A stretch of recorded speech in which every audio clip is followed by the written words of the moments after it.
Tak, dobrý den všichni, všechny vítám. Jsem moc ráda, že jste dorazili. Tentokrát vůbec nebudu už mluvit obecně, protože vidím tady všechny hosty, hostky a čtenáře, čtenářky, čtenářstvo, takže vítám vás na další prezentaci mužského práva. Dnes cestou do vlaku jsme dokončili, každá v jiném vlaku, úvod do knihy, což byl, myslím, poslední text. Ještě čekáme na jednu kolegyni, která má nějaké psychické problémy, ale my je nechceme zvyšovat, ale asi je trošku zvýšíme, aby byl úplně poslední text. Takže skutečně jste tady s tím, že do konce srpna kniha už bude v nakladatelství. Nicméně rádi se s vámi setkáváme i bez knihy.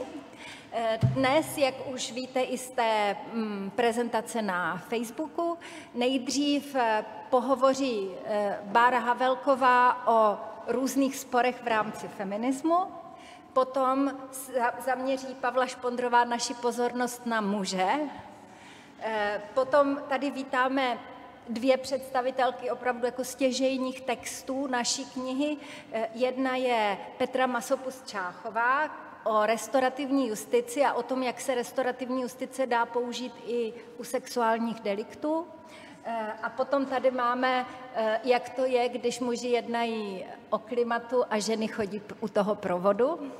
To znamená možná první větší český text o genderovém pohledu na klimatickou změnu. A pokud vyjde čas, tak bych vám ráda představila zejména tři judikáty Evropského soudu pro lidská práva týkající se právě sexuálních deliktů a problémů států s jejich stíháním a postihováním.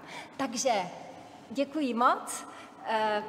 Samozřejmě nakonec bude to nejdůležitější a to bude debata a jenom prosím všichni počítejte s tím, že se to nahrává a zveřejníme to na YouTube Mužské právo.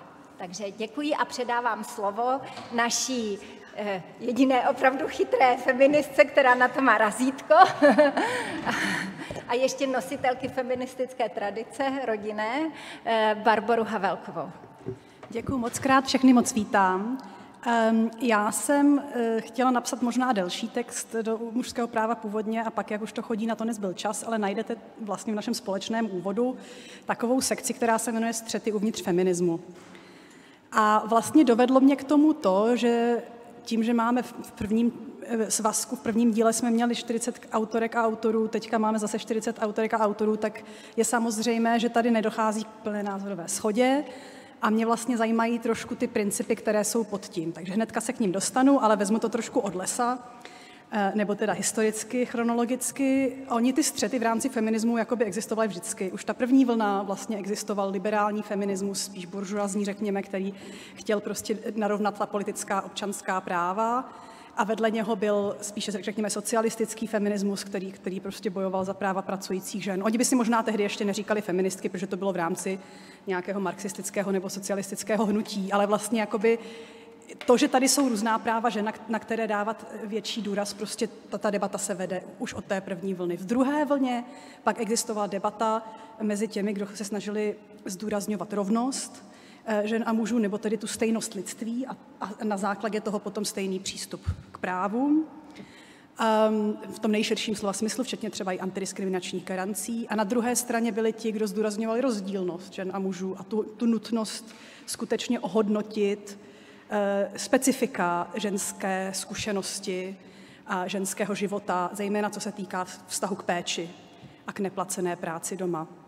Ale i v rámci tady toho jako diversity, feminism, taky vlastně zase existují dva proudy. Jeden je ten esencialistický, který vnímá právě třeba tu schopnost pečovat, jako řekněme často inherentně ženskou, spojenou s ženstvím a vůbec to ženství prostě bere jako věc samu o sobě, zatímco antiesencialistický přístup by ženství vždycky dal jenom v úvozovkách, chápe ho sociálně konstruovaně a tudíž jako něco změnitelného a s tím esencialismem prostě nesouhlasí v tom, jestli je něco inherentně ženské nebo ne. A muž případně potažmo mužské. Ty rozpory v uvozovkách, nebo střety, které vycházejí na povrch té naší publikaci, je, a vlastně už i v minulém mužském právu, jedno je, kde máme důraz. Jestli se to týká svobody jednotlivce nebo nějakých strukturálních nastavení. Já si osobně vlastně myslím, že to je otázka spektra a taky, že i uvnitř jedné feministky se často může prostě tohleto svářet nebo to může koexistovat s tím, že třeba můžete mít různé akcenty.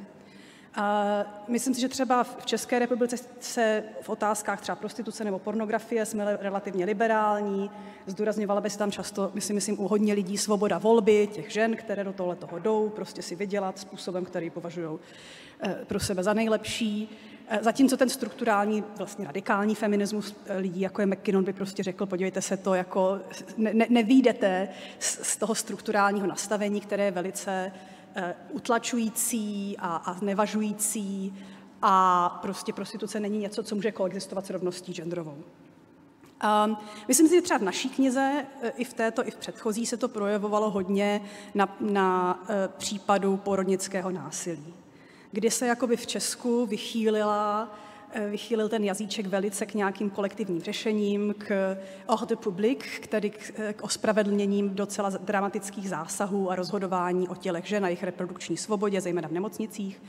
A tudíž ty feministické argumenty zase, které třeba v Česku si myslím, že mezi námi jsou docela běžné, jsou prostě, že ženy potřebují mít víc svobody a respektu v tom, jak se zachází s jejich těly, že o nich budou sami rozhodovat a tak dále. A poslední střed, který jsem chtěla zmínit, který mi přijde zajímavý, je, že vlastně zase historicky i dnes se to feministické hnutí štěpí, myslím si, na 3 přístupy. Jedno je reformace, transformace či abolice. Řeknu-li to česky, je to zlepšení, nebo přetvoření, nebo zrušení. A myslím si, že mimochodem v tomhletom jako by se našly paralely taky u marxismu a u jiných kritických proudů. To zlepšení, to je takové to, dejte ženám to, co mají muži, jo? Nebo tady tohle to trošku předělejte, aby to taky odpovídalo ženské zkušenosti. Ta transformace může být dramatičtější. Teďka mě nenapadá, já se musím podívat, co jsem si tady dala za příklady v textu. Teďka mě zrovna nic nenapadá. Ta transformace je prostě hlubší typ, dramatičtější změna celospolečenská. Ale co mi přijde zajímavé, je ta otázka té abolice, která vlastně v tom feministickém hnutí docela nabývá síly teďka ve vztahu k tomu, čemu se říká v angličtině carceral state. To znamená, já to překládám jako žalářnický stát a znamená to používání represe vlastně k řešení společenských problémů. A to, co se v tom feminismu vlastně děje, je, že na jednu stranu tady máme jako část lidí, kteří říkají, třeba zejména genderové násilí nebo genderově podmíněné násilí se dlouhodobě dostatečně nestíhá, dost se na něho netrestá, nebere se vážně, nevěří se to. A my prostě chceme, abyste tohle brali stejně vážně jako zbytek systému trestního bere ostatní trestné činy. Ale vedle toho se zároveň vynořuje, to je ten transformační nebo reformační proud, ale vedle toho se právě vynořuje už i ten aboliční proud, který říká, podívejte se, represe prostě není dobrý nástroj obecně k řešení společenských problémů, tohle jsou v principu společenské problémy a my bychom k nim měli přistupovat jinak, převýchovou, komunikací, terapií, zapojením a tak dále, a ne prostě jenom lidi posílat takzvaně natvrdo do vězení. A vlastně myslím si, že i v naší knížce najdete obě perspektivy zastoupené a jsem ráda, že jsou spolu v tomto smyslu v komunikaci. Petra Masopust-Šáchová bude představovat ten vlastně v tomhletom smyslu jakoby aboliční postoj restaurativní praxe v justici. Ale máme samozřejmě i autory a autorky, které bojují za to, aby se prostě brali stejně vážně negativní věci, které se dějou ženám, tak jako dlouhodobě bereme vážně ty různé újmy, které se dějí mužům. Takže to jsou takové moje jenom jako hodně teoretické úvodní úvahy, ale vlastně se mi na tom z části na těchto projektech hrozně líbí to, že právě máme celé tohleto spektrum a jsme schopné spolu o tom mluvit a jsme v kontaktu a tříbíme si argumenty, vylepšujeme a posunujeme se dopředu. Děkuji.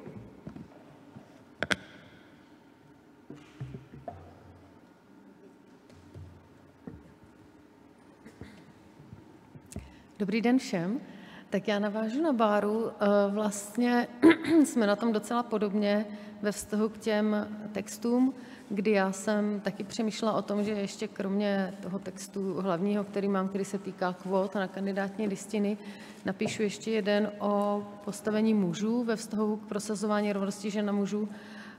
ale už jsem to z časových důvodů nezvládla, takže jsme vlastně tady ty naše myšlenky, které rámují tu diskuzi, vtělili do toho našeho úvodního textu, který se vlastně je na místě úvodu, ale svým způsobem je to vlastně zvlášť plnohodnotný jako příspěvek, jsme si vyhodnotili. A dali jsme tam teda vlastně nejenom jako přehled toho, co se čtenářstvo v knize dočte, ale i některé myšlenky, které jsme nechtěli, aby úplně zapadly.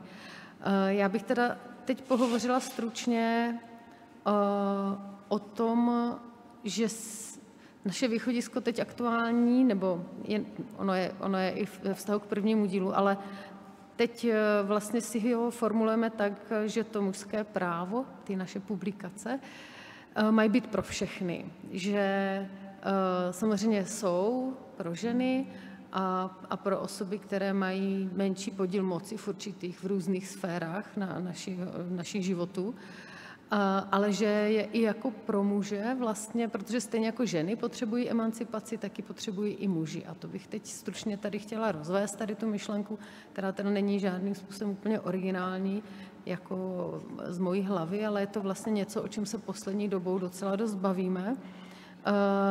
Na různých úrovních sledují to i vlastně různé třeba mediální příspěvky do debaty, sleduje to samozřejmě odborná literatura, sledují to ale i výzkumy veřejného mínění, na které vás odkážu, nebo na které odkazujeme i v tom úvodu. To, že ženy potřebují emancipaci nebo že ji žijí, tak to není nic jako nového, to není nic, co bychom vlastně potřebovali si nějak jako podrobně vysvětlovat, jako v kterých oblastech. To, že ta emancipace jako probíhá, že doufáme, že i kniha Mužské právo 1, 2, nebo tyto obě knihy mohou být nápomocné tady v tom procesu, tak v to věříme a v to doufám, že to byl ostatně taky jeden z těch cílů, proč vlastně ty publikace vznikly, že tady chceme upozorňovat na to, jaké jsou překážky v právu a jak se vlastně ta společnost může zlepšovat. Co už tady od Báry trochu zaznělo a myslím si, že to je důležité vlastně zdůraznit i teď, je ty jednotlivé roviny, v kterých my tu emancipaci žijeme, potřebujeme a zažíváme. A jaký je tam ten vztah toho soukromého a veřejného. To, jestli potřebujeme emancipaci jako každá osoba sama za sebe, pokud mluvím o ženách, tak teda možná emancipaci od nějaké automatické povinné péče nebo od nějakých očekávání, která se týkají našich vzhledů, nebo od našich kariér, které jsou vhodné a které jsou vhodnější a které nejsou vůbec vhodné, od nějakých dalších prostě pout, které nás ve společnosti poutají.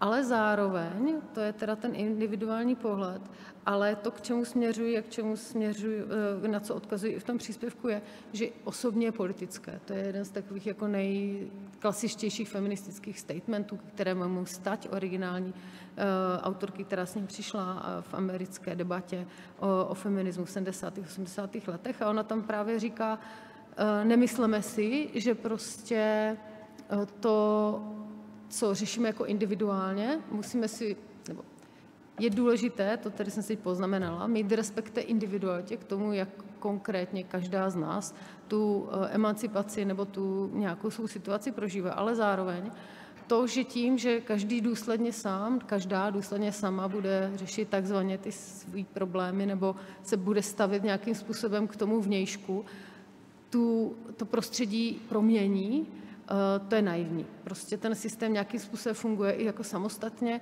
Ostatně teda existuje takzvaně i to naše mužské právo. Ta pravidla, ty restrikce, které stanoví, jaká je kapacita zařízení péče o děti, která stanoví, že advokátní koncipientky musí, teď už se to snad změní, ale musí pracovat na plný úvazek.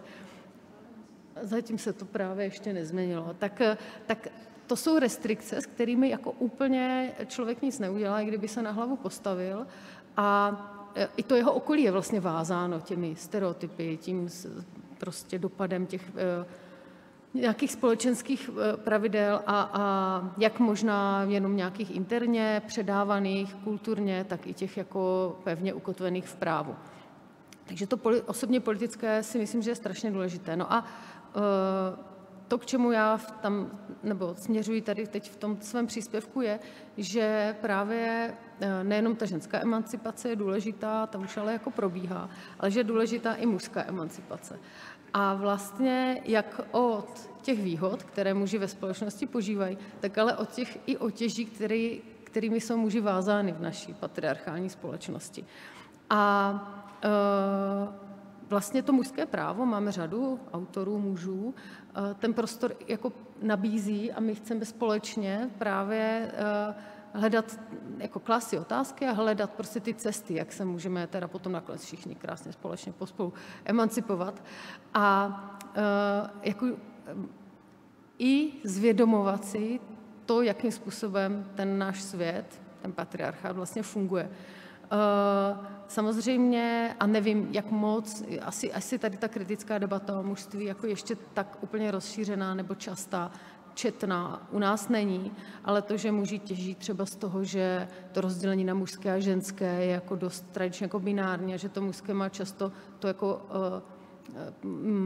to měřítko jako vyšší nebo hodnotnější, muž je norma, žena je odchylka. Muži málo kdy promýšlí, když jdou večer domů, kterou cestou mají, aby to bylo bezpečné. Mnohem méně čelí catcallingu a zase naopak si mnohem lepší jednodušeji dostávat do rozhodovacích pozic a tak dál. Takže, že to takto nějakým způsobem vlastně funguje, je důležité si zvědomovat a mluvit o tom, třeba věnovat nějaký svůj čas a přečíst si třeba Saini, která píše v knize Od přírody podřadné, jak se věda mýlila v ženách, kde a jak se ty rozdílnosti třeba uměle konstruují a vytváří se ta binarita. A to, že je nějaká genderová dimenze výzkumu, je taky dneska už známá věc, akorát nevíme, jestli všechny ty výzkumy jsme ochotní a schopní, nebo byli jsme už kriticky tady té optice podrobit, ale víme, že třeba bezpečnostní pásy v autech se často dlouhou dobu testovaly jenom na mužích. Nebo léky se často testují jenom na mužích, protože ženský mají prostě menstruační cyklus a to tam dělá strašnou paseku v těch výsledcích. A tak dál. Takže potom ale jako dávkování těch léků třeba prostě nestačí jenom ponížit o ten průměrný rozdíl ve váhách mužů a žen, ale je potřeba ho třeba jako jinak nastavit časově a tak dále. Tak to je jenom jako jedna z niancí, kterou si myslím, že je potřeba nahlídnout.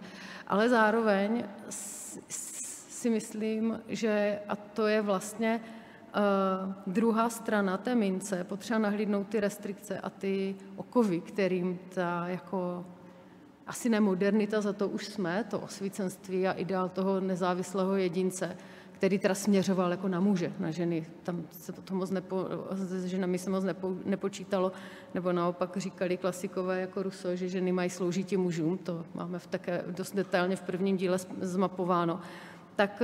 Tak dobře, tak moderna už nejsme, tak dejme tomu, že jsme postmodernita nebo tekutá modernita, prostě tak se nějak jako ta modernita sama sebe začala devalvovat, likvidovat tím, že ty instituce, která přinesla vlastně sami sebe, začaly rušit typicky rodina, nukleární rodina, která začala být ideálem, protože se jako vyvázali z těch rodinných vazeb a těch jako bez poslušnosti bez diskuze od těch starších, od těch patriarchů, od těch autorit. Takže no, ale ta individuální rodina samozřejmě zase má svá další úskalí, takže dneska už ani nevíme, jestli jako nukleární rodina je něco, co jako řešení. Zdá se, že ne, že se jako bavíme o jiných dalších pospolitostech, což ostatně ale máme i v našem mužském právu 2 od Andreje Baršové příspěvek o možnosti právního nějakého zajištění jiných pospolitostí, než soužití v manželství heterosexuálních osob, anebo manželství pro všechny, ale i nějakých polyamorických případně vztahů, nebo většího počtu lidí, jestli to má cestu, jestli to můžeme řešit nějak, a zároveň, jestli je to jako potřeba, jestli to je funkční.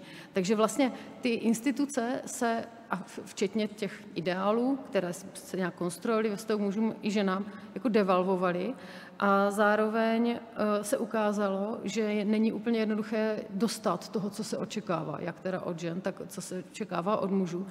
A muž by měl být podle těch tradičních norem stereotypů nezávislý, úspěšný, dominantní, nezranitelný, měl by být živitel rodiny, který pečuje, ale jmenuje se to hlídá a měl by být zmužilý, neměl by být zbabělý, což je jako i to jazykově jako podle mě strašně zajímavé. A zároveň ale, když se podíváte na to, jak to v naší společnosti funguje, tak muž často dře do úmoru a nemůže se ani vybrečet, protože chlapi přece nebrečí a ženy neumí číst v mapách. Či jak to je tady ta publikace zábavná. A ale taky máme strašně třeba nezdravě nastavené nějaké jako normy toho odpočinku, takže jako když si chlap dá obden v hospodě 6 piv a bůček, tak je to vlastně ten správný chlap, ale zdravý to úplně není. Stejně tak jako nebýt se svou rodinou, nemít moc dobře nastavený vztahy, protože ten mnoho mužů prostě je těmi živiteli, kteří cítí tu tíhu té odpovědnosti a vlastně ale už nemají čas na ty rodinné vztahy a vazby. A zároveň teda, když bych shrnula nějaká data, která vlastně ukazují to, že muži nejsou jenom ti vládci světa nebo té společnosti, tak naprostá většina osob bezdomová jsou muži u nás. Stejně tak osob potýkajících se s závislostmi. Z osob páchajících sebevraždu muži tvoří 4/5, nebo teď nevím, jestli 3/4 nebo 4/5, ale velice výraznou většinu. Takže to nastavení vlastně na muže, nejenom v Česku, i jinde, ale toto jsou data, které se týkají Česka, dopadá velice negativně v řadě těch ohledů. Takže i pro muže by bylo fajn, kdyby se to mohlo nějakým způsobem jako změnit, kdyby jsme se mohli všichni a my pomoci jim a oni se nějak podpořit vzájemně, se od těch jako norem, od těch očekávání emancipovat a nějakým způsobem to proměnit. Zároveň se ty cesty moc nenabízí, ženy se emancipují, to je jako zajímavé, taky už jsem na to upozorňovala, a na to máme tam odkaz na několik výzkumů. Ženy se stávají liberálnějšími a liberálnějšími a muži se stávají konzervativnějšími a konzervativnějšími, nebo teda zůstávají konzervativní. Je to dost dobře viditelné u nejmladší generací, ale je to viditelné i třeba v volebním chování. Nevím, jestli existují data, třeba jaký podíl mužů a žen volilo našeho nového europoslance pana Turka, ale myslím si, že tam určitě by byl jako výrazný rozdíl v podílu mužů a žen. Zároveň existuje taková ta obliba těch influencerů a youtuberů, kteří jsou otevřeně mizogyní. Ve třídě mojich dětí, když jsme měli třídní fotku, tak tam muselo dojít k zásahu, že ta fotka byla uměle opravena, protože 3 kluci, já jako pochybuju o tom, že by věděli, o co se jedná, ale na té fotce dělali gesto toho Andrewa Tatea, nějakou tady takový nějaký jako čtverec. A vlastně ten vliv se mně zdá, že tak nějak nenápadně, vlastně ten, který bychom jako nečekali, ten směřující k tomu konzervatismu, k tomu návratu do těch časů, kdy muži byli muži a ženy byly ženami a všechno bylo jasný. Takže je řada lidí a podíl jako těch, kteří potom volají, tak z nich naprosto většinu tvoří muži. A vlastně nějakým způsobem ten hlas je vyslyšet. I v té politice, už jsem tady zmiňovala evropské volby, ale ten dialog, který je v Americe, který teď se dostal zase nějaký jako vývoj, bohu díky, někam jinam, tak tam je to taky evidentní, jako Trump je toho protagonista tady této cesty. No a u nás je to vidět taky, nebo v Americe z přísňování té potratové legislativy, u nás nepřijetí Istanbulské úmluvy a tak dále. Vlastně je to něco, co se zdá, že teda to tady ty progresivizmy vlastně nějakým způsobem likvidují to, co známe, a že cestou je se vrátit k těm kořenům. Tak to se my domníváme, že to jako tou cestou vlastně není. A chtěli bychom nabídnout jinou cestu. Myslím si, že ji nabízíme právě v tom mužském právu aktuálním, kde chceme vést ten dialog a chceme hledat jako cestu solidarity, toho, že budeme jako vzájemně sdílet, že budeme se otvírat a myslíme si, že muži mají právo ukázat slabost, odvislost od ostatních, potřebu pospolitosti například. A to, že nezvládnu úplně všechno na světě, neznamená, že jsem špatná osoba, což přináší jako svobodu vlastně. Svobodu od těch povinností, kterých nikdy člověk nemůže dostat. A pomůže to jako všem těm i ostatním, jakože to osvobozuje vlastně od toho narrativu, té soutěže, toho, že někdo vyhrává, někdo prohrává a jinak to jako nejde. Tak to je ve prospěch všech. No a vlastně závěrem bych zhrnula, že se vlastně pořád dokola my vracíme k nějakým těm ideálům Velké francouzské revoluce.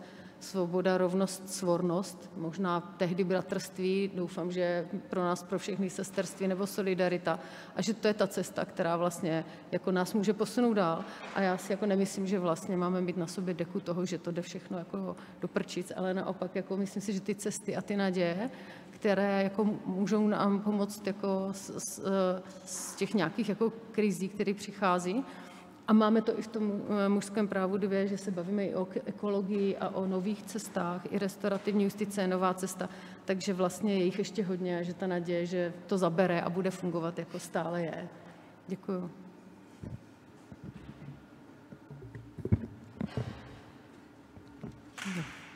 Tak hezké odpoledne všem. Já jsem ráda, že můžu takhle hezky navázat na Pavlu a povědět vám něco, jak jsem se zamýšlela o tématu restaurativní justice ve vztahu k problematice sexuálního násilí v oblasti trestně právní a vlastně vůbec v kontextu celé publikace mužského práva.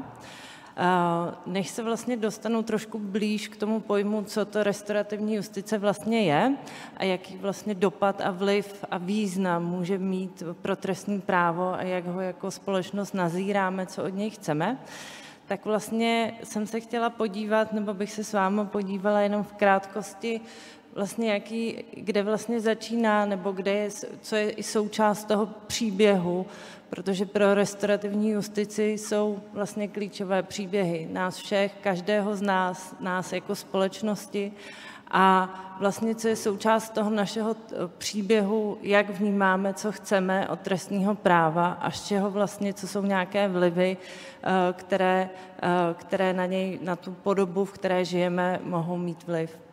A já, když jsem vlastně přemýšlela vůbec o tom, jak vlastně já třeba sama žiju ten pojem trest, trestání, jakou s ním mám osobní zkušenost, kde vlastně se nám promítá do různých oblastí každodenního života, tak mě to nedalo vlastně vracet se k těm vzpomínkám, z těch moje generace velmi jako vnímala a zažívala, jak vlastně s námi jako dětmi bylo pracováno, když jsme něco porušili, když se nám něco nepovedlo, když jsme přestoupili nějaká pravidla. A hodně jsem vnímala ten aspekt toho, že vlastně nikdy moc nešlo tolik o to, aby člověk pochopil, ale že šlo o to někoho potrestat, někoho nějakým způsobem vyloučit, že klasické, sice už možná se nepoužívala za mých časů rákoska, ale někde běhala vařečka, někde prostě kmital pásek, někde se chodilo do kouta, někde se chodilo za dveře a vlastně tenhle princip toho, že porušení pravidel znamená, že někoho od někať vyloučím. Vlastně se ho snažím nějakým způsobem do jisté míry možná ponížit, možná mu dát nějaký trest, který prostě fyzicky pocítí, ale většinou nevede k nějakému porozumění nebo zvědomění si toho, co ten člověk udělal, ale naopak v něm prohlubuje pocity nějakého odloučení, toho, že já jsem špatný, nemohu být s těmi ostatními, kteří jsou dobří. A vlastně tenhle ten kontext myslím, že i do nějaké míry ovlivňuje nebo je důležitou součástí příběhu toho, jak vlastně žijeme trestní právo a co od něj chceme. A my vlastně, když se podíváme vůbec do těch základních norem, které upravují trestně právní oblast, tak v trestním řádu, který je stále ve velkém procesu už spoustu let, hledáme normu novou, ale stále vycházíme z té z 60. let, tak v tom prvním paragrafu je napsáno, že ta norma je tady proto, abychom našli a potrestali pachatele. A vlastně jenom když si zvědomíme tohle, že my upravujeme vlastně tu oblast, kterou považujeme jako společnost za úplně nejzásadnější, kde ty dopady do života lidí, pokud jsou ty normy porušeny, jsou nejzásadnější, tak ji máme proto, abychom prostě toho člověka, kdo to udělal, našli a pak ho potrestali. I s tou vlastně perspektivou toho, že ten aspekt toho trestání příliš jako neaspirujeme na nějaké velké životní změny toho člověka, nemotivujeme ho, aby si zvědomil to, co svým činem udělal. A současně, a ta velká důležitá část, my nevedeme trestní řízení proto, aby byl slyšet hlas těch, který bylo trestným činem ublíženo, abychom věděli, co tito lidé potřebují a abychom těmto potřebám mohli jít naproti. Takže vlastně to, jakým způsobem my stále v téhle době jako společnost žijeme příběh spravedlnosti, tak ho žijeme tak, že trestáme a nehledáme řešení, nehledáme vlastně způsoby, jak zapojit ty, kterých se trestný čin dotkl do nějakého způsobu řešení té dané věci a nedáváme dobrý prostor pro to, aby tyto příběhy byly slyšet a abychom dobře věděli, co tito lidé potřebují. Restaurativní justice je vlastně nějaký koncept, přístup, myšlenkový směr, který vznikl již v 70. letech minulého století a vlastně za tu dobu ušel dlouhou cestu. A my i v téhle době v České republice hodně přemýšlíme i nad tím způsobem, jak to slovo vlastně vysvětlit, protože ono se zdá hodně vzdálené, komplikované, ale přitom jde vlastně o velmi jednoduchou a přirozenou věc. A to, co se snaží restaurativní justice říct, na co se snaží dát důraz, je, že pokud vlastně dojde k porušení nějakých pravidel, norem, tak jsou narušeny mezilidské vztahy, že velmi důležitou součástí hledání řešení je dialog, že na co se máme podívat a co máme hledat, jsou odpovědi na otázky, co potřebují lidé, co jsou jejich potřeby a že z toho, že vznikla někde nějaká újma, někdo má nějakou odpovědnost k nápravě a ke všem těm, kteří jsou součástí celé té věci, jednáme vždy s respektem. Současně vlastně to slovo restaurativní vychází samozřejmě z toho anglického restore, ale my nemůžeme nikdy obnovit něco, co už bylo nějakým jednáním narušeno. To spravit již nelze, ale můžeme hledat cesty k tomu, abychom obnovili nějakou kvalitu života těch, kterým do života vstoupil trestný čin. Současně vlastně my si i teď v Institutu pro restaurativní justici říkáme, že vlastně došlo už na začátku k nějaké možná zbytečné mýlce nebo vychýlce, kdy jsme přeložili to slovo restorative justice jako restaurativní justice místo slova spravedlnost. A vlastně to slovo spravedlnost dává v celém tom kontextu mnohem lepší význam a asi odpovídá mnohem lépe i tomu původnímu záměru. A tak i my se učíme teď v současné době tyto slova nahrazovat a říkat restaurativní spravedlnost. Kdybych to nedodržela, tak na mě třeba mávněte, já se zkusím sama sebe poupravit. Tak, možná důležité je říct, že restaurativní justice, restaurativní spravedlnost říká, že bychom se prostě měli ptát jinak, že bychom se měli ptát na jiné otázky a že bychom se měli ptát na to právě, komu vznikla újma, jaké jsou potřeby, kdo je za ně odpovědný, co všechno je součástí té celé situace, jaké jsou příčiny. My často vůbec neřešíme příčiny, proč se třeba pachatel v tom, které fázi toho života dostal do takové situace a co vlastně potřebuje, aby vůbec tu svoji situaci mohl změnit. Současně restaurativní spravedlnost přizývá do toho celého procesu další účastníky, které mohou být nějakým způsobem nápomocně při daném řešení, a to ideálně za pomoci restaurativního programu. A restaurativní program je vlastně cesta, kdy je vytvářen bezpečný prostor za účasti třetí osoby facilitátora, aby ti, kdo potřebují, mohli společně hovořit o tom, co se jim stalo. Já se k tomu ještě za chviličku trošku blíže vrátím. Když se zamýšlíme vlastně nad tím, jak využít restaurativní přístup a myšlenky pro naše trestní řízení, tak se nám to vlastně promítá do několika důležitých oblastí. A restaurativní justice sice vznikla z toho slova restaurativní program, o kterém jsem mluvila, kdy jde o nějaký ohraničený prostor a čas, když se můžeme společně bavit o tom, co se stalo s těmi přímými účastníky, ale současně ty myšlenky jsou prostě přenositelné na úrovni nějakých principů a mohou obohatit to, co vlastně jako tu spravedlnost žijeme, a dát jí vlastně nějaký nový rozměr. Takže my využíváme a snažíme se zamýšlet nad tím, jaké by bylo praktické vlastně promítnutí restaurativních principů do celé trestně právní oblasti, a vede nás to k několika důležitým akcentům, že vlastně hledáme odpovědi na to, jak naplnit potřeby oběti, jak vlastně hledat vůbec nápravu těch mezilidských vztahů. Současně důležitý aspekt na to, ať už cokoliv v tom trestním řízení děláme, tak jak vlastně vytvořit dobrý prostor pro to, aby ten pachatel vlastně měl vůbec příležitost slyšet a pochopit to, co udělal, přijmout za to odpovědnost, kdy vlastně se odchylujeme od nějakého legálního konstruktu viny a posouváme se k nějakému vnitřnímu procesu přijetí odpovědnosti. A ideálně vlastně hledat i další nástroje, když hledáme konkrétní podobu a výši trestu, tak hledat vlastně řešení, která přispívají a minimálně vytváří, protože restaurativní spravedlnost přichází s něčím, co je nabídka. My nikdy nemůžeme nikoho donutit k nějaké vnitřní proměně.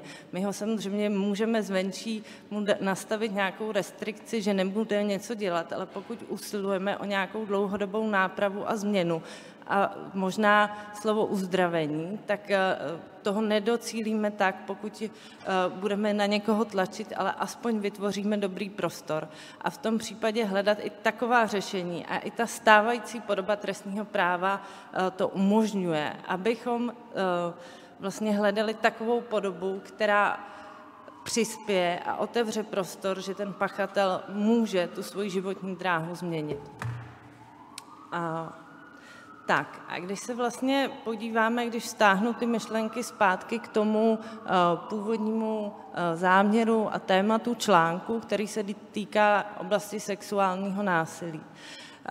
Vlastně dotýkáme se oblasti, která zasahuje tu nějakou nejniternější integritu nás samých a vlastně i ty dopady mohou být nebo jsou často hluboké, dalekosáhlé a potřebují velkou citlivost pro své řešení.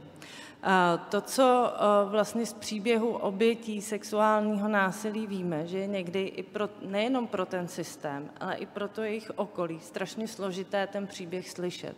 Že i často jenom je vlastně těžké ten příběh říct sám sobě, říct, že se vůbec stal. A tak vlastně v celé téhle oblasti sexuálního násilí je to obzvlášť vlastně citlivé a složité vytvářet nějaký mechanismus, který umožní, aby ten příběh byl slyšet, aby se vůbec mohl zveřejnit, abychom vlastně na to byli připraveni. My víme i vlastně z výzkumu, i třeba které se prováděl tady Institut pro kriminologii sociální prevenci, že pouze 21% případů sexuálního násilí je nahlášeno, pouze 22% vede k dopadení pachatele a 83% obětí jsou ženy. A vlastně takže víme, že už ten systém je nastaven tak, že vlastně není přístupný k tomu, nevytváří dobrý prostor pro to a není bezpečný, není vnímán jako bezpečný, aby vůbec tyto kauzy byly řešeny a i způsob, jak je s ním následně s těmito příběhy nakládáno v celém tom procesu, tak z těch výpovědí žen a obětí víme, že ten systém s jejich hlasy, potřebami jedná necitlivým způsobem a že je velmi složité vůbec do tohoto procesu vstupovat. Vlastně, když se ještě malinko vzdálím od toho, co je možné vlastně učinit v tom celém trestně právním systému, tak vlastně pro zpracování toho zážitku a vlastně traumatu obecně, tak je důležité nějaký pocit, obnovení pocitu bezpečí, zvědomění si toho, že vůbec ta zkušenost, že se něco takového stalo, vlastně potřeba to odtruchlit a navrátit se nějakým způsobem zpátky do života. To, co k tomu přidává jí příběhy restaurativní spravedlnosti, je vzít si zpět svou sílu. Řada žen, které vlastně se v rámci vypořádání se zážitkem sexuálního napadení, znásilnění a podobných případů, které jim vstoupily do života, tak hovořili o tom, že právě moct se postavit pachateli a říct to, co se jim stalo, konfrontovat ho vlastně s dopady, které ten čin měl do jejich života a vlastně ukázat mu, že i přesto, že tohle se v jejich životě stalo, oni jsou stále tady a berou si tímto svou sílu zpět, je něco, co jim významně pomohlo se posunout v celém tom procesu uzdravení jejich života. A když to jenom shrnu, co vlastně restaurativní programy nabízejí, a myslím si, že v případech sexuálního násilí to může být obzvláště přínosné, ale znova chci říct, je to vždycky jenom prostor, který je nabízen. Není to cesta pro každého a není to něco, co bychom říkali, že má každý zažít a tím si projít. Ale z těch zkušeností zahraničních z výzkumů víme, že zejména u závažné trestné činnosti počítají v to samozřejmě i oblast sexuálního násilí a znásilnění, tak právě v těchto případech ty dopady možnosti účasti na restaurativním programu byly pro ty oběti vnímány jako velmi významné a uzdravující. Jde zejména o sdělení toho, co se mi stalo, jde o možnost zeptat se v bezpečném prostoru na to, proč se to stalo. Často ty lidé potřebují vědět, proč zrovna já, proč se to stalo tak, jak se to stalo. A současně možnost říct, tohle si mi udělal, je velmi významné. A vlastně i ta konfrontace, která nastává na straně toho pachatele v momentě, když prochází celým tím řízením, tak vlastně prochází tak, že se neustále něčemu brání a chce v uvozovkách, jako snaží se vyváznout v uvozovkách s tou nejjednodušší pro něj cestou a často za něj hovoří někdo jiný. Když si máte sednout naproti tomu, komu jste ublížili a poslouchat to, co jste mu udělali, je něco, co ten člověk v tom trestním řízení většinou vůbec jako nezažije. A proto vlastně i ty zkušenosti obětí i pachatelů nám vlastně ukazují, že restaurativní program jako nějaká služba je velmi významnou nebo by mohla mít velmi významnou součástí trestního řízení v jakékoliv jeho fázi, i po jeho skončení a pro jakýkoliv trestný čin. Já se teď nebudu pouštět do toho, je to v článku, jaká je realita v České republice, to se můžete dočíst tam, jenom možná shrnu, že vlastně všechny myšlenky o tom, jak každý profesionál, který se podílí na trestním řízení, může postupovat restaurativně, tak jsme je zahrnuli v příručce pro českou restaurativní praxi, která je dostupná i online, takže když se budete chtít podívat, jak může restaurativně postupovat advokát, jak státní zástupce, jak soudce, tak ty konkrétní odpovědi najdete zde. A já možná už jenom...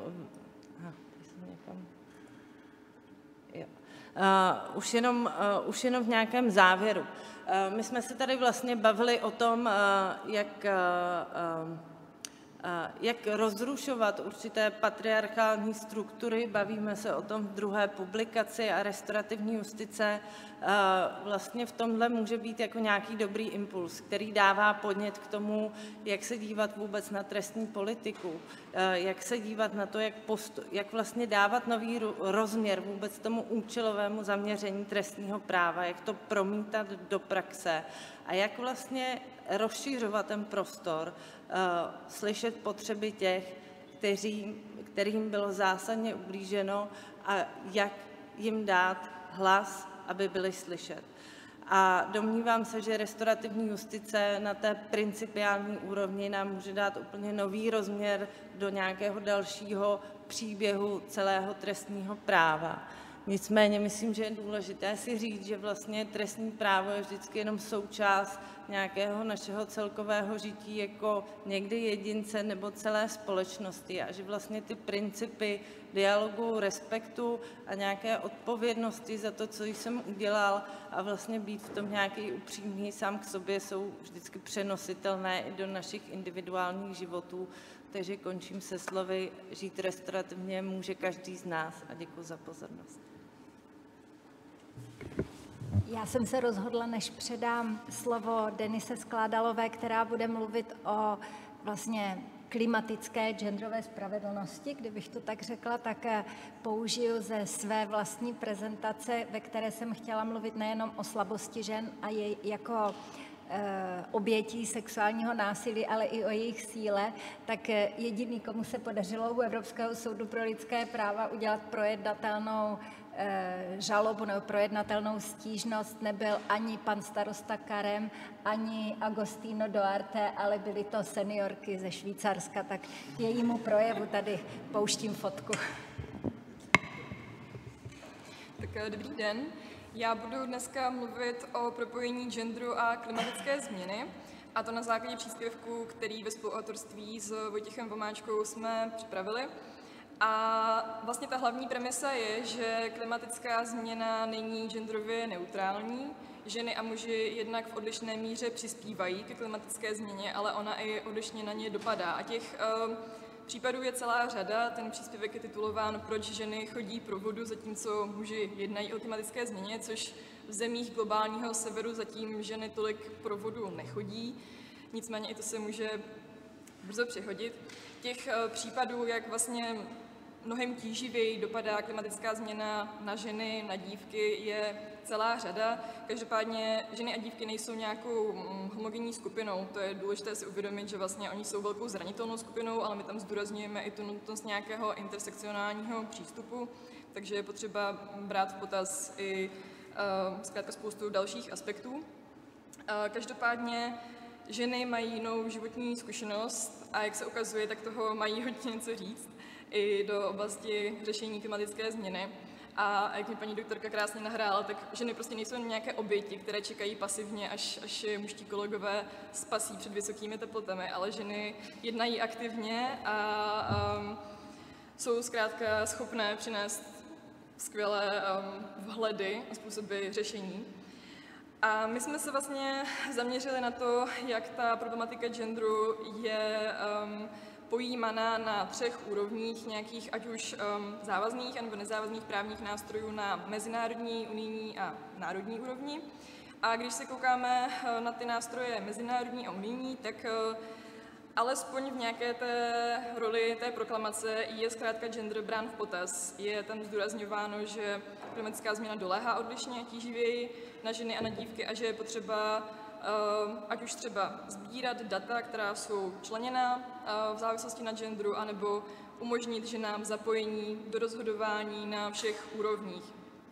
A zkrátka vytvářet ty podmínky a nějakým způsobem facilitovat ten přístup žen na to rozhodování, na tvorbu mitigačních, adaptačních strategií, takže strategie přizpůsobování se klimatické změně a jejím dopadům, ale i vlastně nějakému zmírňování.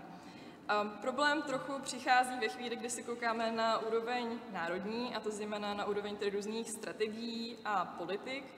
A tam nastává ten zajímavý paradox, že gender se zkrátka vytrácí, nebo je přítomný jenom velmi zřídka, kdy v dokumentech, případně které jsou specificky na gender zaměřené, jak nějaká strategie nebo politika rovnosti žen a mužů, tak tam je zmíněn, ale ve spoustě dalších případů je úplně opomenut. No a proč je tohleto problematické? Prostě proto nejen, že ženy tvoří polovinu společnosti, ale i proto, že ta jejich zkušenost je cenná a je potřeba, aby si řekli svoje. I prostě to, že v Česku aktuálně, co prožíváme já teď velmi intenzivně, vysoké teploty, tak ty zkrátka doléhají tíživěji na ženy.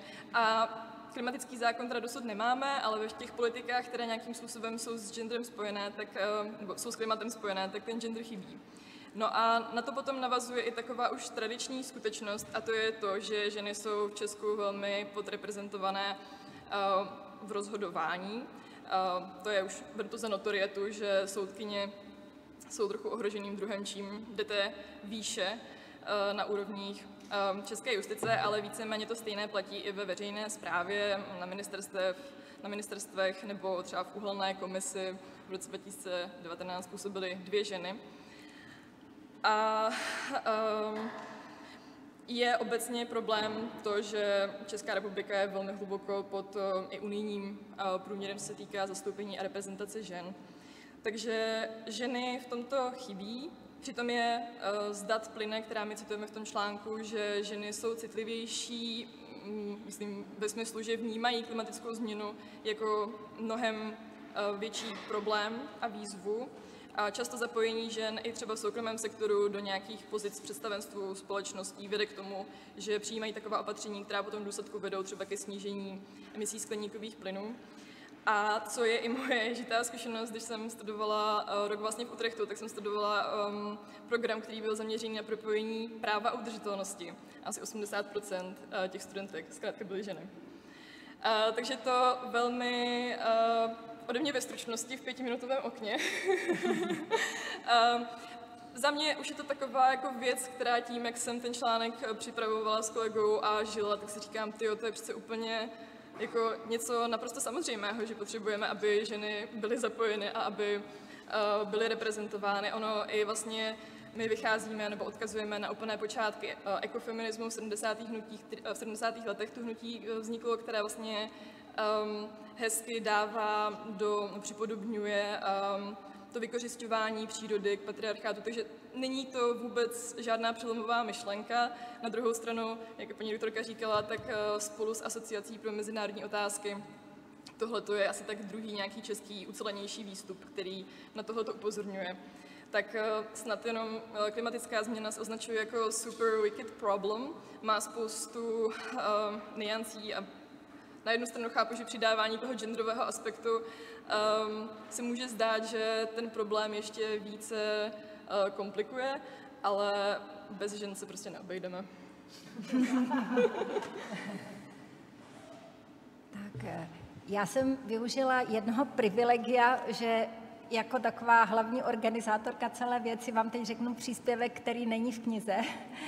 A je to něco, co si myslím, že by mělo v českém prostředí zaznít, právě proto, že jeden z hlavních aspektů české debaty týkající se genderové rovnosti a někdy i trošku zvláštně pojatý, jak už o tom mluvila Bára a jak už vlastně jsme o tom mluvili i ve vztahu k restaurativní spravedlnosti, tak je vlastně to, že hodně teď debatujeme o problematice sexuálního násilí, o tom, jak má vypadat definice trestného činu znásilnění a podobně.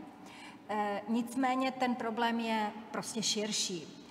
Jak už jsem řekla, tak nechci mluvit o ženách jako obětech, ať už proto, že jsme měli první předsedkyni ženu, že teď nejdůležitější případ, který jsme rozhodovali, přinesla žena, ostatně řadu dalších důležitých případů, vlastně právě díky citlivosti k tomu nefungování společnosti nebo právě tu větší senzitivitu ke zranitelným lidem nám ženy přinášejí na Evropský soud pro lidská práva.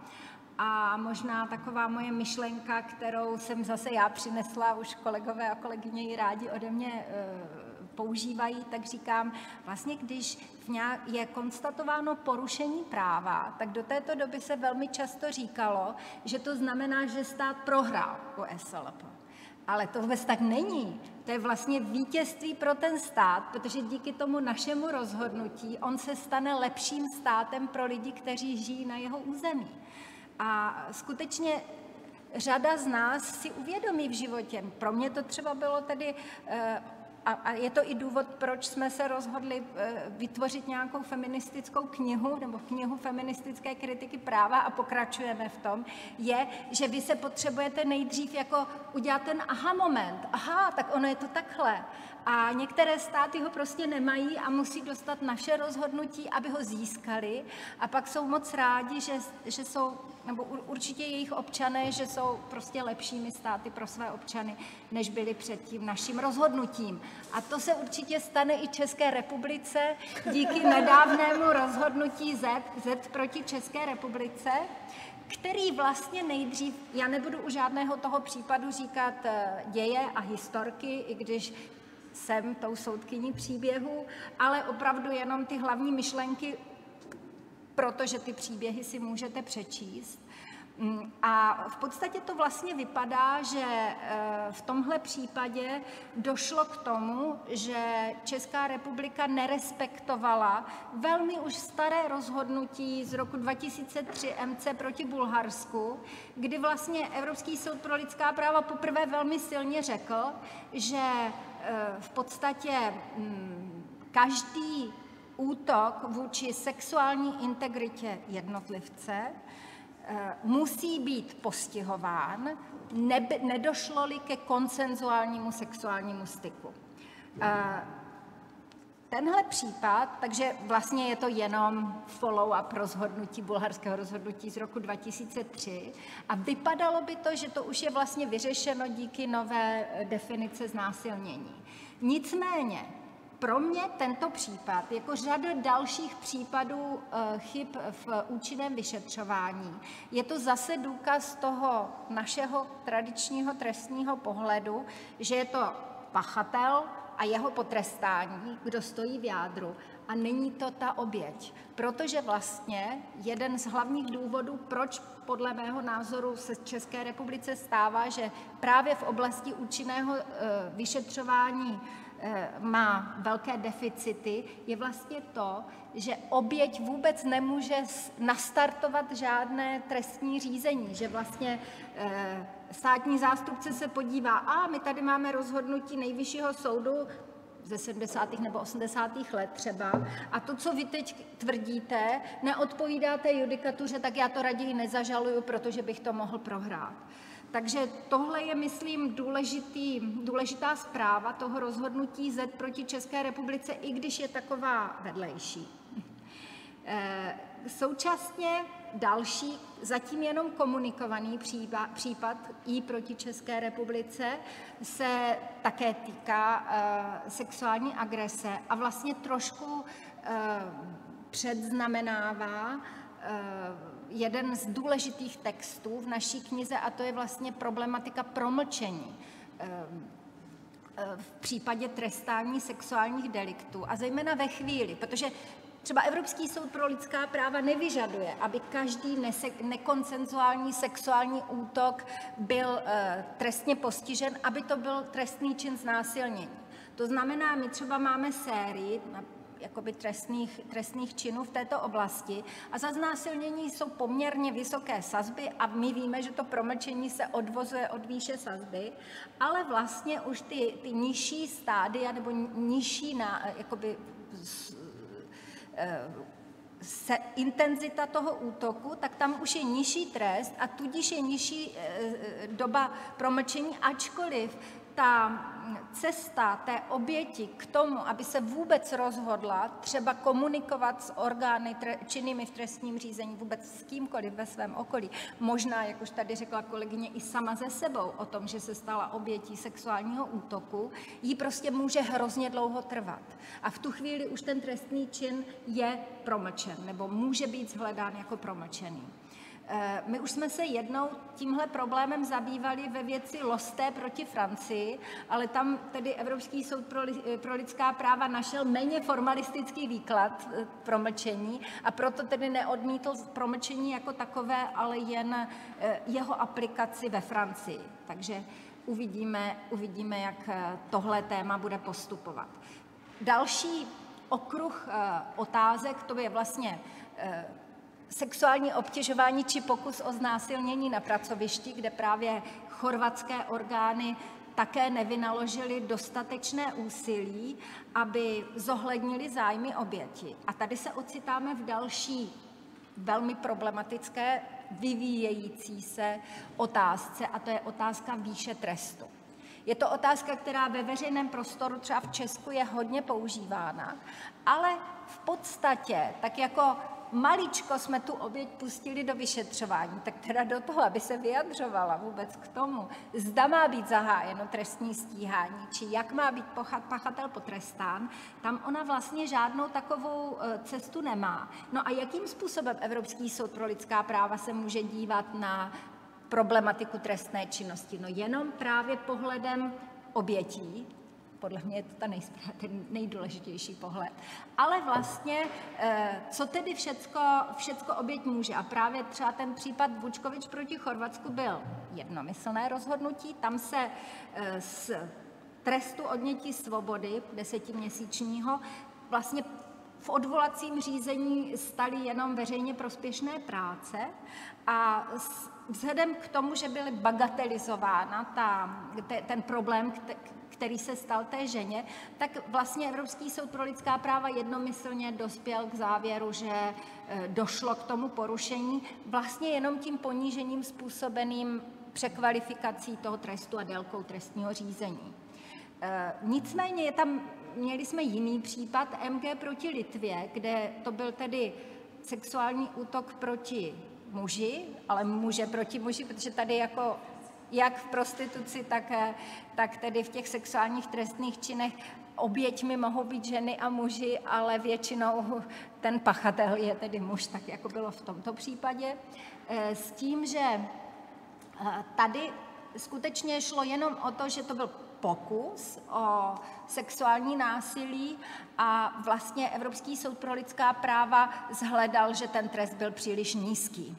K tomu vlastně soudci zase rozhodli jednomyslně, ale bylo tam konkurenční stanovisko soudce Krence a soudkyně Koskelo, což jsou oba soudci, kterých si velmi vážím, a ti právě poukázali na to, že by Evropský soud pro lidská práva měl lépe promyslet, nakolik mu přísluší posuzovat výši trestu. Takže to je zase probíhající otázka a jenom bych řekla druhou věc, kterou jak v tom případě Z, tak v případě Vučkovič, tak i v případě X proti Řecku, to je zase sexuální útok na britskou turistku v Řecku, mladou dívku, která byla na dovolené se svou maminkou. A vlastně ve všech těch 3 případech Evropský soud hodně zdůrazňuje, že se nevyjadřuje k vině obviněného. Že tedy vlastně my tady vážíme to, že na jednu stranu jako vytýkáme státu, že nepostupoval dostatečně silně, aby ochránil práva podle článku 3 a článku 8 úmluvy, to znamená zákaz ponižujícího zacházení a právo na soukromý život, což je i osobní integrita, ale současně vlastně my máme velmi přísnou ochranu pachatelů trestné činnosti, presumpce neviny, velmi problematické znovu otevírání trestních řízení, když už jednou stát rozhodl, že člověk není trestně odpovědný. No a ještě tedy v tom případě X proti Řecku bych řekla, že je to první sexuální násilí, kde soud udělal velkou doktrínu o tom, že právě ten důvod, proč státy nejsou dostatečně aktivní v této oblasti, je, že jsou to trestné činy, které se dějí ženám.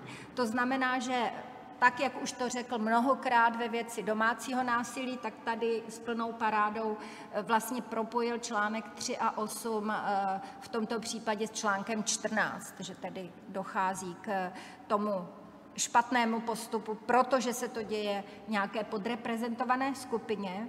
A on to do té doby neudělal, protože se to velmi málo v těch stížnostech používalo. A soud vlastně nemůže sám vytvořit nějakou línii argumentace, ani ne, protože soud se samozřejmě sám o sobě říká, že je mistr kvalifikace té věci. Ale že vlastně ty národní státy nedostávají možnost se vypořádat s tímto typem argumentu, takže vlastně ten soud nemůže otevřít úplně novou argumentační linii.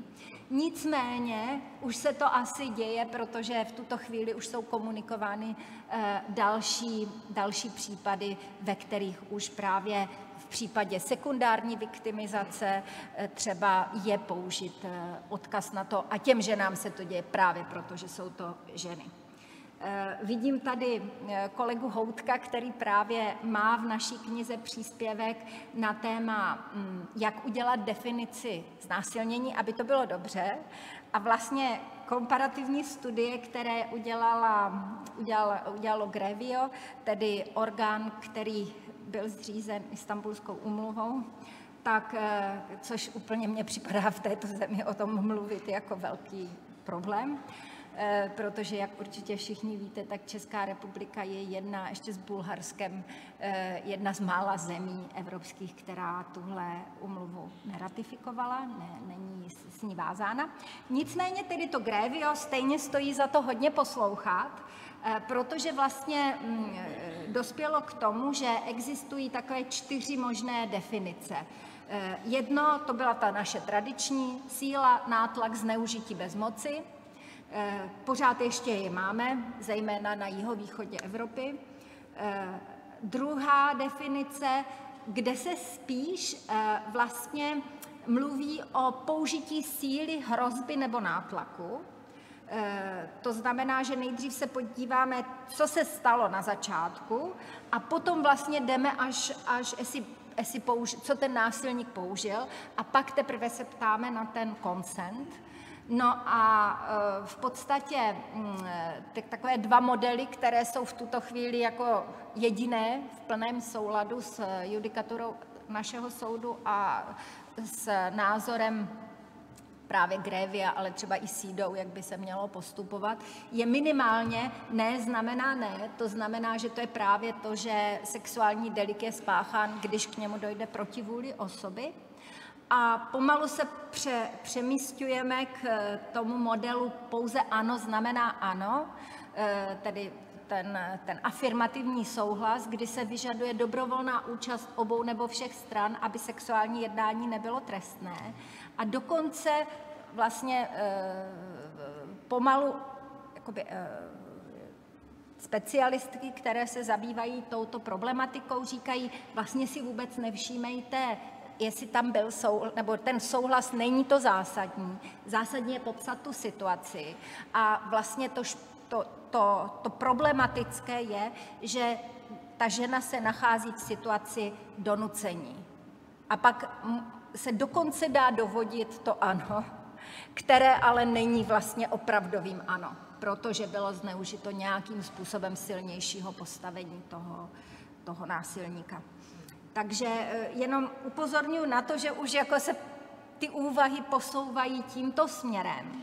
A jenom bych vlastně zase se vrátila k té perspektivě oběti, která je pro nás jako Evropský soud pro lidská práva nejdůležitější, že tady vlastně vidíme tedy 3 aspekty, a to je, že je to útok proti lidské důstojnosti, to je ono porušení článku 3 a myslím si, že to je vlastně nejdůležitější pořád opakovat, protože to přece tvrdíme, že je ta největší hodnota naší společnosti, že chráníme lidi před zásahy do jejich lidské důstojnosti. Druhá, ale neméně důležitá věc je, že to je zásah do autonomie jednotlivce, to znamená do toho rozhodování si sám o sobě.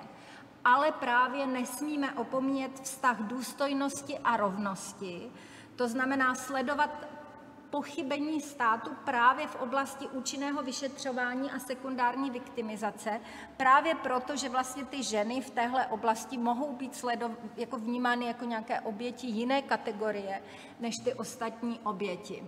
Ta sekundární viktimizace, k ní třeba jsme viděli, může docházet při lékařském vyšetření oběti, přímý kontakt s pachatelem, který tu ženu znovu zraní a znovu ji jako vrátí do té situace. A ostatně tady máme Věru Novákovou, která vlastně se věnuje tomu, že ta míra ochrany oběti, která byla nastavena v trestním řízení, se vůbec jakoby neaplikuje v civilním řízení. Já jsem si myslela, že to je česká specialita, ale Grevio vlastně přichází na to, že se to děje skoro v každé zemi. Že vlastně ti trestní soudci a státní zástupci jsou nějakým způsobem školeni na tuto problematiku, ale že vlastně profesionál, který nemá tohleto školení, nebo profesionálka soudkyně, která přece jenom má jinou životní zkušenost, tak nemá tu míru empatie bez toho, že by dostala nebo dostal náležité školení. Tak to je třeba docela zajímavé,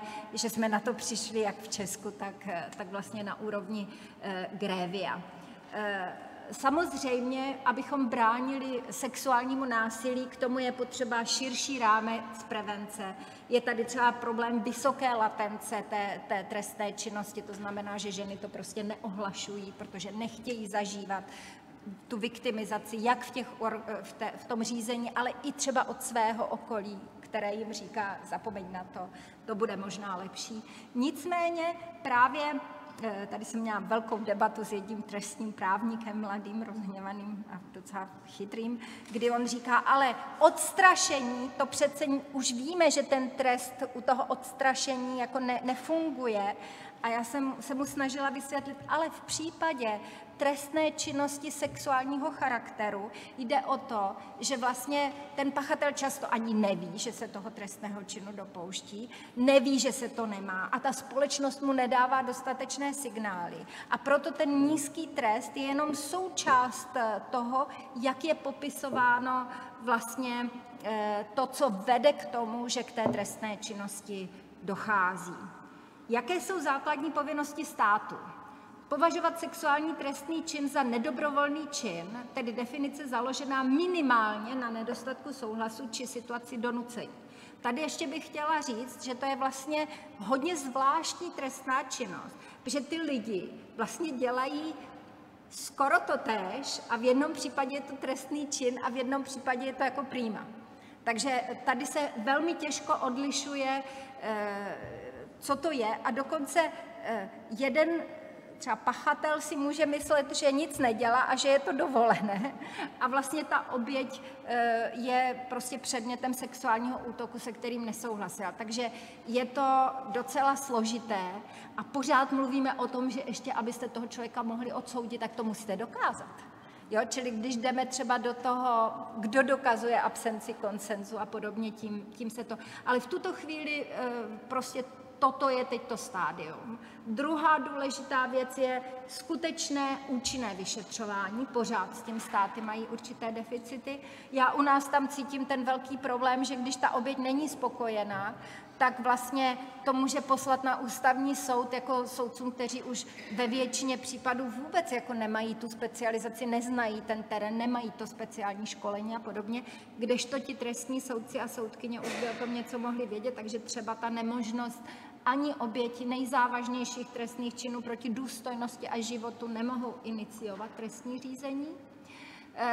Zabránění sekundární viktimizaci a zraňujících genderových stereotypů v přístupu k těm obětem v různým, když se o nich referuje v médiích, když se to vyšetřuje u lékaře a tak dále. A potom postupně jako rostoucí zdůraznění té diskriminační povahy. A jak už jsem řekla, tak stojíme vlastně před tou otázkou konceptu potrestání sexuální agrese jako povinnosti státu, ale současně zákaz retroaktivity a třeba znovu otevření případu.